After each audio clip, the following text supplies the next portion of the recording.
ആദ്യമായി മനുഷ്യൻ വാമ്പയറായി മാറിയ ജുവർ ഗ്രാൻഡോ എന്ന ആളെക്കുറിച്ച് കേട്ടിട്ടുണ്ടോ? 1578 ഇന്നത്തെ കൊറേഷ്യ എന്ന രാജ്യത്ത് ജനനം.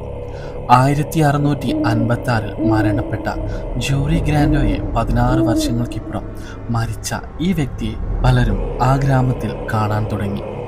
രാത്രിയിൽ ഗ്രാമങ്ങളിലെ വീടുകളിൽ മുൻകഥകൾ വന്ന് മുട്ടുമത്രേ. ഏതു വാതിലിന്റെ മുന്നിലാണോ മുട്ടുന്നത്, ആ വീട്ടിലെ ഒരംഗം ദിവസങ്ങൾക്കകം മരണപ്പെടും. 16 വർഷം മുന്നേ അടക്കം ചെയ്ത ജൂറി ഗ്രാൻഡോ ആണ് ഇതിന് കാരണമെന്ന് നാട്ടിലെ പുരോഹിതൻ അവരെ പറഞ്ഞ് വിശ്വസിപ്പിച്ചു. ഈ ശല്യം ഒഴിവാക്കാൻ വേണ്ടി ഗ്രാമത്തിലെ 9 പേരും ആ പുരോഹിതനും കയ്യിൽ വിളക്കുകളും കുരിശുകളുമായി ജൂറി ഗ്രാൻഡോയെ അടക്കം ചെയ്ത കല്ലറയിലെത്തുന്നു. ശേഷം കല്ലറ കുത്തി തുറക്കുന്നു.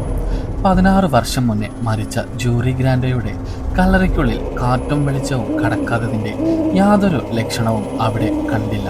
അന്ന് അടക്കം ചെയ്ത അതുപോലെ തന്നെ ഒരു രൂപമായി ചിരിച്ചുകൊണ്ട് ജൂറി ഗ്രാൻഡോ കിടക്കുന്നു. കൂട്ടത്തിൽ ഒരാൾ കത്തികൊണ്ട് ഹൃദയം കുത്താൻ നോക്കിയെങ്കിലും അദ്ദേഹത്തിന്റെ ശരീരത്തിൽ കത്തി താഴ്ന്നിറങ്ങിയില്ല. ഒടുവിൽ ബാധയൊഴിപ്പിക്കൽ പോലുള്ള എക്സോസിസം ചെയ്തു.